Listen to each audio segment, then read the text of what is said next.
Welcome back, Careblazer. In today's video, I want to talk about what you can do to help ensure that your loved one will be safe in the event of an emergency. This is a topic that came up recently with some of my care course members, and I want to share with you a little bit about what I shared with them. None of us know what the future may hold. It's possible that you might wind up in the hospital on short notice, or that you and your loved one might need to be evacuated due to a hurricane or a wildfire or a tornado or a flood. And so in this video, I want to go over specifically some things you can do and set up right now so that in the event of an emergency, whether that's you having to be hospitalized right away, leaving your loved one alone or without you, or you and or your loved one having to evacuate quickly from wherever you live, I want to help make sure that you are as safe as possible.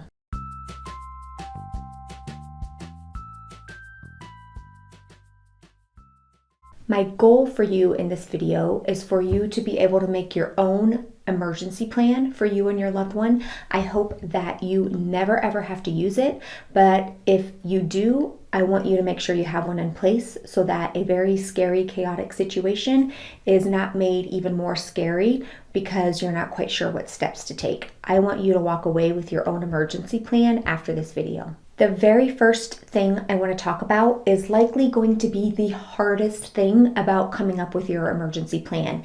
And this is, where will you and or your loved one go in the event of an emergency? So if you were to get hospitalized emergently right away, where would your loved one go?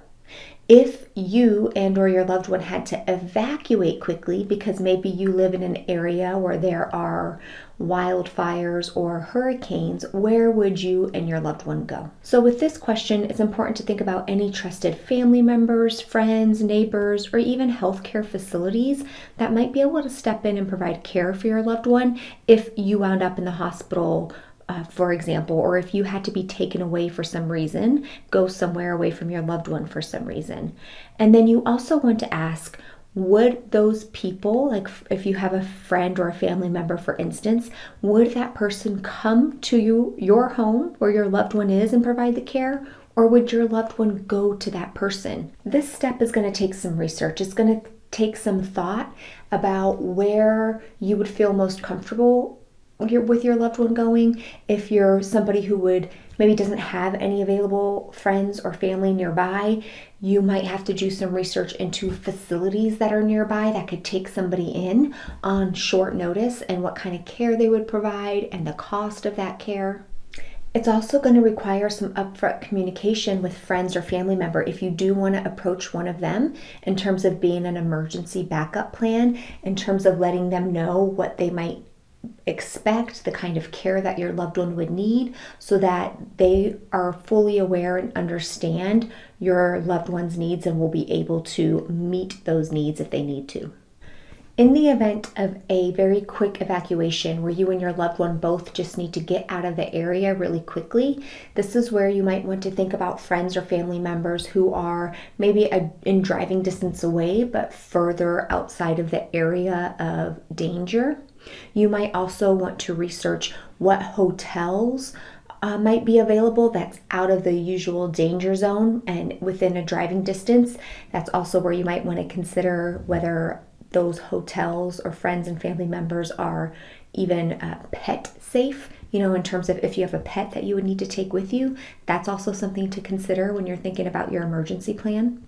And in the event of a natural disaster, there will be local shelters or Red Cross facilities and places where you and your loved one can also go. So in order to find out what's available in your area, you want to go to your local Red Cross chapter online. So there you would go to www.redcross.org/find your local chapter, or you can simply call 1-800-RED-CROSS. There's even a website where family members and friends or you can use to help determine whether or not certain people have been found or marked safe. I'll make sure that all of these links and information are included below the video description. So the first thing we talked about is just getting a plan in place where your loved one would go if you had to leave emergently, where you and your loved one go if both of you had to leave emergently due to something outside of your control. Now, the second thing I want to talk about is what do you need to have in your emergency kit? What are the essentials that you should just have ready to go so that you can go and grab if you need to, or if you were in the hospital real quick, whoever your backup care plan person is, they know where they can find this. So let's go over these essentials. Your emergency kit should include things like a list of medications with the dosages, current medical supplies, incontinence products, medications, identification, so your loved one's a duplicate ID card or some sort of picture identification, important documents like insurance cards, power of attorney, emergency contacts, physician information, any important numbers to family, friends, healthcare providers, the Alzheimer's Association. If your loved one is enrolled in a wandering response service, like a medical alert wandering response service, then you would want to include the contact information for that. Making sure that the emergency kit has a recent photo of your loved one in case they get separated from you during an evacuation. A medical ID or necklace. I like roadid.com. I'll link it below. I have my own bracelet that I wear when I go out running or hiking alone. That's something that you might want to have in that emergency kit as well, although hopefully your loved one is already wearing something like this. Bottled water, non-perishable food items, any comfort or pleasure items. This is something that a lot of people don't really think about when they think about an emergency kit, but it can go really far for somebody with dementia. So perhaps it's photo books or a favorite blanket or a game, anything that you would think would give your loved one some joy and help give them something to focus on that's pleasing to them. That's something to include in there. You also want to include some information, for instance, like information about your loved one that would be good for the caregiver stepping in to know about. If you have a friend or a family member stepping in, making sure there's a list in there of topics they like to talk about, favorite memories, their favorite TV shows or favorite music to listen to, anything that a caregiver can really benefit from knowing so that they can help care for your loved one in the best way possible.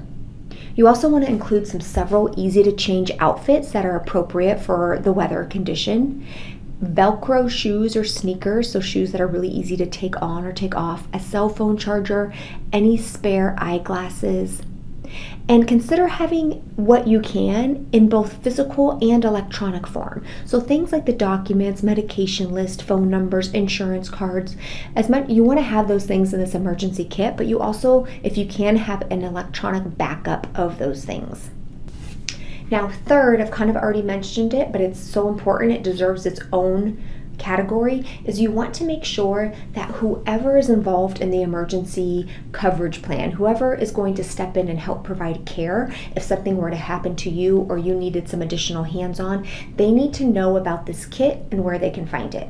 Now, there is an amazing free disaster planning toolkit that goes through so many details, and it goes through specific questions to give you everything you could possibly think of when it comes to trying to be the best prepared for an emergency. That link to that free resource is also linked below this video. I would highly encourage you, if you live in a place that tends to get a lot of natural disasters, or you live in a place where there's a threat often of maybe needing to evacuate, please download that comprehensive disaster toolkit. It goes far above and beyond anything I can do in a short video. Fourth, it's important that you review and update your emergency kit and your plan periodically. So you might need to take out the medication list and update it with dosages. So some ways that you can do this would be perhaps with every time the time zone changes, that's a trigger to just review your emergency kit and plan and make sure everything in there is up to date and you have everything you need. Or perhaps it's right before the start of a typical wildfire season, for example. You've taken some time to look and make sure everything's okay. Or maybe it's summer and winter, like you choose several seasons to do it. Whenever you do it, it is important to review and update it periodically. You can just put a little reminder in your phone, and so it'll remind you that, hey, it's time to just give this a little bit of attention and make sure everything still looks good. Careblazer, I hope what this video does is help you pause and think about what would you do, right? And one of the things that really sparked this, not only my care course members, but I was once working with a Careblazer who was really stressed, had a lot of health conditions, and she did not want to accept any help or take any time for herself. And eventually what ended up happening is that she ended up having a heart attack and had to go to the hospital on no notice, like just right then she had to go to the hospital, but was taken to the hospital. And so she didn't have an emergency plan in place. And so it's important, like I hope you never ever have to use this plan, but it's important that you've at least thought about it and maybe put something together. In the event you do, you have something, the chances are higher that your loved one's gonna be well cared for and have everything that they need. I know this isn't exactly the most uplifting topic that I've done on this channel, but I do hope it helps you. If you have any other questions about emergency planning and what you can do, you can leave it below this video. And if you'd like the opportunity to join me in future live question and answer sessions and being a part of my care course, there is a wait list below this video. You can click it, put your name and email, and I'll alert you. You'll be one of the first people alerted whenever my course is open again for enrollment, which will be in November. All right, Careblazer, I'll be back with a new video next week. In the meantime, hang in there.